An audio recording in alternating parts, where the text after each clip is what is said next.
રાધે જય સિયારામ. આપણે કૃષ્ણદાસજીનું ચરિત્ર ચાલે છે.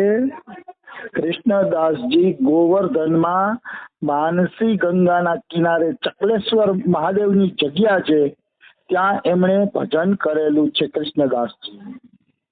તો કૃષ્ણદાસજીના આગળના પ્રસંગમાં આગળ વધીએ તો એક વાર કૃષ્ણદાસ માનસી ગંગામાં લોટો લઈને સ્નાન કરવા માટે ગયા. તો સ્નાન કરવા ગયા ને લોટો લઈને માનસી ગંગામાં, ત્યાં એને રાધા કૃષ્ણ જલ વિહાર કરતા હતા ને એવા દર્શન થયા. કે રાધા કૃષ્ણ જાણે યમુનાજીમાં સ્નાન કરે છે, એકબીજા ઉપર ખોબે ખોબે પાણી ઉલેચે છે, એવા એને દર્શન થયા. જલકેલી લીલાના દર્શન થયા. તો જલકેલી લીલાના દર્શન થયા ને તો બાબા નાતા નાતા નાતા માનસી ગંગાની અંદર ડૂબી ગયા. ડૂબી એટલા માટે ગયા કે સીધા રાધા કૃષ્ણ જલ વિહાર કરતા હતા ને ત્યાં જ નીકળ્યા, ત્યાં જ વયા ગયા સીધા. પછી બાબા એ જલ વિહારમાં મગ્ન થઈ ગયા, જલ વિહારના દર્શન કરતા હતા. તો દર્શન કરતા કરતા 7 દિવસ માનસી ગંગાના પાણીની અંદર નીકળી ગયા, પૂરા 7 દિવસ. બાબાને કઈ ભાન નથી. બાબા તો માનસી ગંગાના તળિયે પહોંચી ગયા છે અને જલ લીલામાં મગ્ન બની ગયા છે. કેવી જલ લીલા એને દેખાણી, એકાદી લીલા વચ્ચે નાખીને વાત કરું. એક વખત રાધા કૃષ્ણ છે ને એ રાધા કુંડમાં જલ વિહાર કરવા ગયા. જલ વિહાર કરવા ગયા ને એટલે ખૂબ સ્નાન કર્યું રાધા કૃષ્ણએ. અને રાધા કૃષ્ણને સ્નાન કરવાની રીત છે કે રાધા રાણીનો એક પક્ષ થઈ જાય, એક પક્ષ કૃષ્ણનો થઈ જાય, પછી સામે સામે પાણી ઉલે છે હાથેથી, જોવે કે કોણ હારી જાય છે, કોણ થાકી જાય છે. એવું એક દિવ્ય વાતાવરણ ત્યાં ઊભું થતું હોય છે જલકેલી લીલામાં. તો એ જલકેલી લીલા કરતા હોય છે ને, તો એ જલકેલી લીલા થઈ ગઈ પછી રાધા કૃષ્ણ એમ કહે કે હવે આપણે એકબીજાનો શ્રૃંગાર કરીએ છીએ. એટલે આપણે ખબર પડે કે આપણે એકબીજાનો કેવો શ્રૃંગાર કરીએ છીએ. તો એ કાંઈ વાંધો નહીં. તો કૃષ્ણ ભગવાન રાધા રાણીનો શ્રૃંગાર કરતા હતા. રાધા રાણીનો શ્રૃંગાર કરતા હતા ને તો કૃષ્ણ ભગવાન ભૂલી ગયા કે હું રાધા રાણીનો શ્રૃંગાર કરું છું. એને એમ થયું કે હું મારી જાતને જ સજાવું છું જેથી રાધાજીને પ્રિય લાગુ, રાધાજીને સુંદર લાગુ, હું મારી જાતને સજાવું છું. એટલે કૃષ્ણએ રાધાજીનો શ્રૃંગાર કૃષ્ણનો બનાવી દીધો અને રાધા રાણીએ કૃષ્ણનો શ્રૃંગાર રાધા રાણી જેવો બનાવી દીધો. બે ઉલટો પલટો શ્રૃંગાર કરી લીધો. રાધા છે એ કૃષ્ણ થઈ ગયા અને કૃષ્ણ છે એ રાધા થઈ ગયા. બેનો શ્રૃંગાર ઉલટો પલટો થઈ ગયો. પછી હું બહાર નીકળ્યા ને તો સખીઓ બધી હસે છે, ખડખડાટ હસે છે. મતલબ સાડીના અને ચૂંટણીના છેડા દાંતમાં દબાવીને હસે છે, ખૂબ હસે છે. તો સખીઓને રાધા કૃષ્ણ કીધે શું કામ હસો છો? તો કે જરાક તમારી તરફ નજર તો કરો, તમારી તરફ જુઓ તો ખરા કે તમે કેવા બની ઠગીને આવ્યા છો. ત્યારે એકબીજા તરફ જોયું ત્યારે ખબર પડી કે અમારો શૃંગાર તો અમે ચેન્જ કરી દીધો છે, અમારો શ્રૃંગાર તો અમે અલગ કરી દીધો છે. ત્યારે એના નજરમાં એ વાત આવે છે. કહેવાનો ભાવ શું છે કે ભગવાન દેહભાન ભૂલીને જ કામ કરતા હોય છે. એકબીજાના સુખ માટેની ભાવના એટલી હોય છે કે કોઈ પણ પ્રકારનું દેહભાન રહેતું નથી. એવી એકબીજાના સુખની તત્સુખી ભાવના આવી વસ્તુ છે. આપણે તત્સુખી ભાવ હોય ને ત્યાં પોતાના સુખની કામના ન હોય ને ત્યાં દેહભાન ભૂલાય જ ગયું હોય, નિશ્ચિત ભૂલાઈ જાય છે. એમાં કોઈ એટલે કોઈ શંકા નથી. આવી વસ્તુ છે. તો કહેવાનો ભાવ શું છે કે આ રીતે જલકેલી લીલાનું બાબાએ ચિંતન કર્યું. તો જલકેલી લીલાનું ચિંતન કરતા હતા ને બાબા, તો 7 દિવસ સુધી એ માનસી ગંગાની અંદર ડૂબેલા રહ્યા, પૂરા 7 દિવસ. અને અહીંયા શિષ્યો ગોતાગોત કરે કે બાબા ક્યાં, બાબા ક્યાં. બાબાને ચારે તરફ શોધે રાખે.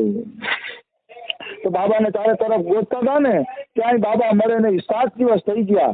બધાને ખબર હતી કે જલકેલી કરવા ગયા હતા, નાહવા ગયા હતા એમ. તો અહીંયાથી પાછા આવ્યા નથી કૃષ્ણદાસ બાબા એમ. અને ખૂબ બોલ્યો 7 દી પછી બાબા પાછા માનસી ગંગામાંથી નીકળ્યા અને પગથિયે બેસીને નાતા હતા. ત્યાં તો ચારે તરફ શિષ્યોમાં હાહાકાર થઈ ગયો કે બાબા આવી ગયા, બાબા આવી ગયા, હાલો હાલો બાબા આવી ગયા એમ. ચારે તરફ હાહાકાર થઈ ગયો. એટલે બધા ભેગા થઈ ગયા અને કીધું અરે બાબા 7 દિવસ થયા તમને ગોતી છી, ક્યાં છો 7 દિવસ થયા? તો કે 7 દિવસ ગોતો છો? હું તો અહીંયા નાવ છું પગથિયે બેઠો બેઠો, હું તો ક્યાંય ગયો નથી કે આ પગથિયે સ્નાન કરું છું કે. તો કે બાબા તમે 7 દિવસ ત્યાં ગાયબ હતા. તો બાબાને પોતાને પણ ખબર નહોતી કે હું 7 દિવસ ત્યાં હતો. ચલચલી લીલા મગ્ન હતા, માનસી ગંગા નીચે હતા. 7 દિવસ તો એના પ્રાણ ન ગયા. અને હવે પ્રશ્ન થાય કે 7 દિવસ સુધી માનસી ગંગાની નીચે હતા તો શ્વાસ લીધા વગર એના પ્રાણ કેમ ન ગયા? તો કે ભાઈ ઈશ્વર અચિંત્ય સર્વશક્તિમાન છે. અચિંત્ય એટલે આપણે ચિંતન પણ ન કરી શકીએ એવી શક્તિ ઈશ્વરની અંદર છે. એ પાણીની અંદર એ માણસને જીવાડવા હોય તો જીવાડી શકે છે. એવી એક દિવ્ય શક્તિ ભગવાનની અંદર રહેલી છે, જેને સાધારણ મનુષ્ય જાણી શકતો નથી.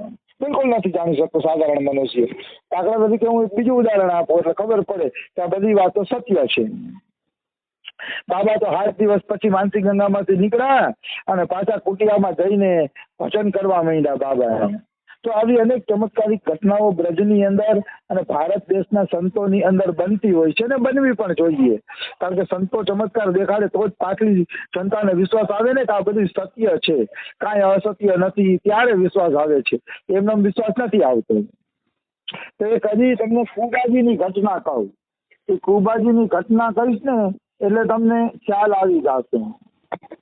કુબાજીની ઘટના એવી છે કે કુબાજી સંત સેવી મહાપુરુષ હતા અને ખૂબ જ સાધુ સંતોની સેવા કરે. સંત સેવામાં એવો ભાવ કે 10-15 સાધુ તો એના ઘરે નિત્ય પ્રતિ હોય. નિત્ય પ્રતિ 10-15 સાધુ આવતા જતા રહેતા કુબાજીના ઘરે. તો એકવાર એવું બન્યું કે કુબાજીના ઘરે 30 સાધુની જમાત આવી. 30 સાધુની જમાત આવી ને એમની પાસે કઈ ખાવા જેવું અન્ન હતું નહીં. તો ખાવા જેવું અનાજ નહોતું ને એટલે કુબાજી વિચાર્યું કે હવે હું શું કરું. કારણ કે કુબાજી સંતોષી જીવ હતા એટલે એક દિવસનું એક માટલું બનાવતા. એક દિવસનું એક માટલું બનાવીને વેચી દેવાનું. પછી માટલામાંથી જે રૂપિયા આવે એમાંથી સાધુ સેવાય થતી અને ઘર ખર્ચ હાલતો ને એવું બધું રહેતું કુબાજીનું. આને કહેવાય સંતોષ. મતલબ જેને અસંતોષ છે ને એ ભગવત પ્રાપ્તિ કરી શકતા નથી. જે મળ્યું છે એમાં સંતોષ કરે છે ને એ જ ભગવત પ્રાપ્તિ કરી શકે છે. કે ઈશ્વરે જે આપ્યું એ વધુ પડતું જ આપ્યું છે એમ માનીને જ આપણે રહેવાનું. હું તો કહું આવું માનવાનું કે ઈશ્વર અમારી લાયકાત નહોતી ને તે વધુ આપી દીધી. આવો ભાવ આવી જાય તો અતિ ઉત્તમ, અતિ ઉત્તમ.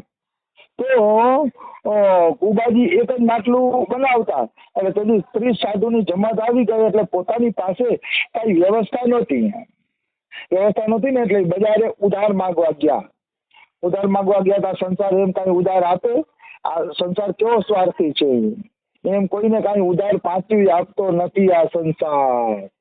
એટલે ઓલા એક વેપારીએ કીધું કે મારા આંગણામાં તમે કૂવો ખોદી દો ને એ કે તો હું તમને પૈસા આપું. એ કે 30 જણા જમી શકે એટલું ભોજન આપું. એ કે હવે કૂવો ખોદાવાની મજૂરી થતી હતી 300 રૂપિયા અને 30 સાધુનો જમવાનો ખર્ચો થતો તો 100 રૂપિયા. એમ તો 100 રૂપિયામાં ઓલા 300 રૂપિયાનો કૂવો ખોદાવી લેવો હતો.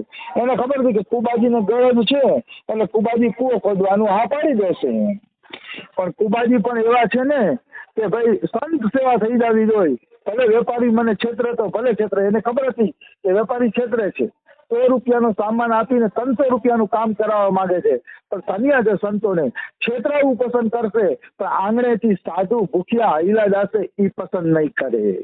આ છે સંતોના સ્વભાવ કે જે થવું હોય એ થાય. આપણું ભલે લૂંટાઈ જવું હોય તો લૂંટાઈ જાય પણ આંગણેથી સાધુ સંતો છે ને એ જવા જોઈએ નહીં. એટલે કુબાજીએ કહી દીધું કે હા હા હું તમારો કૂવો બનાવી દઈશ કે મને કોઈ વાંધો નથી. કે જરૂર બનાવી દઈશ કે તમે મને કેવળ બસ અત્યારે સીધું સામાન આપી દો. કે તો કે ઠીક છે. પછી કુબાજીને બધું સીધું સામાન આપ્યું અને સીધું સામાન લઈ અને કુબાજી ઘરે આવ્યા અને ઘરે આવીને સાધુ સંતોની સેવા કરી, વૈષ્ણવોની સેવા કરી. ખૂબ જમાયેલા સંતોને આનંદથી. પછી એની પત્ની અને કુબાજી બીજે દિવસે કૂવો ખોદવા ગયા સવારના પોરમાં. તો એમ કહે કે કૂવો કેવી રીતે ખોદતા હતા? તો કે કૂવો ખોદતા જાય ને સીતારામ સીતારામ સીતારામનો જપ કરતા જાય. કારણ કે સીતારામના ઉપાસક હતા કુબાજી. એના ગુરુ કોણ હતા મને બહુ યાદ નથી પણ સીતારામના ઉપાસક હતા.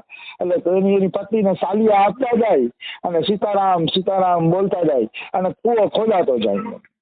તો કૂવો ખોદતા ખોદતા લગભગ પોણા ભાગનો કૂવો ખોદી નાખ્યો. પોણા ભાગનો કૂવો ખોદ્યો ને તો નીચે રેતી આવી. એટલે કુબાજી તો રામ નામની મસ્તીમાં હતા, રામ નામની ધૂનમાં ડૂબેલા હતા. એટલે ખોઈ ગયા કે પાણી ન આવે ત્યાં સુધી ખોઈ રાખીએ. તો એને તો કૂવો ખોઈ રાખ્યો, ત્યાં ઓલી રેતી આવી હતી ને તે આખો કૂવો કુબાજી ઉપર પડી ગયો છે. આખો કૂવો કુબાજી ઉપર પડી ગયો ને મતલબ દટાઈ ગયા કુબાજી અંદર, કૂવાની અંદર, અને આખા કૂવામાં રેતી આવી ગઈ છેક સુધી. તો કુબાજી દટાઈ ગયા ને એટલે એની પત્ની હાહાકાર કરવા માંડી, રડવા માંડી, મારા પતિ દબાઈ ગયા, કોઈ કૂવો ખોદો, મારા પતિ દટાઈ ગયા, કોઈ એને કાઢો. પણ હવે આટલી માટી કોણ કાઢે? પોણા ભાગનો કૂવો ખોદાઈ ગયો હતો, એવડી મોટી માટી કોણ કાઢે? એવડી મોટી માટી કાઢવી હિંમતનું કામ છે. તો એની પત્ની પોકારો કરે છે, પણ ગામવાળા એમ કહે કે હવે તો બેન આ માટી કાઢવી ન કાઢવી, એટલી વારમાં તમારા પતિ મરી જશે, પછી માટી કાઢવાનો શું અર્થ રહ્યો? એમ કહીને ગામવાળા પોતપોતાના રસ્તે હાલતા થઈ ગયા, અને પત્ની એકલી તો માટી કાઢી ન શકે, એટલે રોતી રોતી ઈ પણ પછી ઘરે વહી જાય છે. પેલું કે છે ને, રામ રાખે એને કોણ ચાખે, ભગવાન ધારે તો મૃત્યુના મુખમાંથી પણ જીવ પાછો આવે છે. જીવ તો ભગવાનની લીલા એવી અકળ છે. ભગવાન ધારે તો અવશ્ય જીવ પાછો આવે છે, એમાં કોઈ શંકા નથી. તો એક મહિનો થયો ને એટલે કુવાની અંદરથી સીતારામ સીતારામ સીતારામ સીતારામ ભગવાનના અવાજ આવવા માંડ્યા, રામ ધૂનના અવાજ આવવા માંડ્યા. એટલે ગામવાળા અહીંયાથી નીકળે ને એટલે ગામવાળા કે ભૂત થયું, કુબાજીનું ભૂત થયું, જો કુબાજી ભૂત બન્યા છે, અવગતે ગયા છે, એની રામધૂની સંભળાય છે. બધા કુબાજીને ભૂત માનવા માંડ્યા. પણ ગામના એક સંત હતા ને એમ કહેતા હતા કે ભાઈ ભૂત ક્યારેય રામ નામ ન જપે, એમ ભૂતથી થોડું રામ નામ જપાય છે. કે આ તો કુબાજી સંત છે ને મને લાગે છે કે અવશ્ય ઈ છે ને બચી ગયા હશે, અવશ્ય અંદર જીવતા હશે. આપણે બધા માટી ખોદવી જોઈએ. જો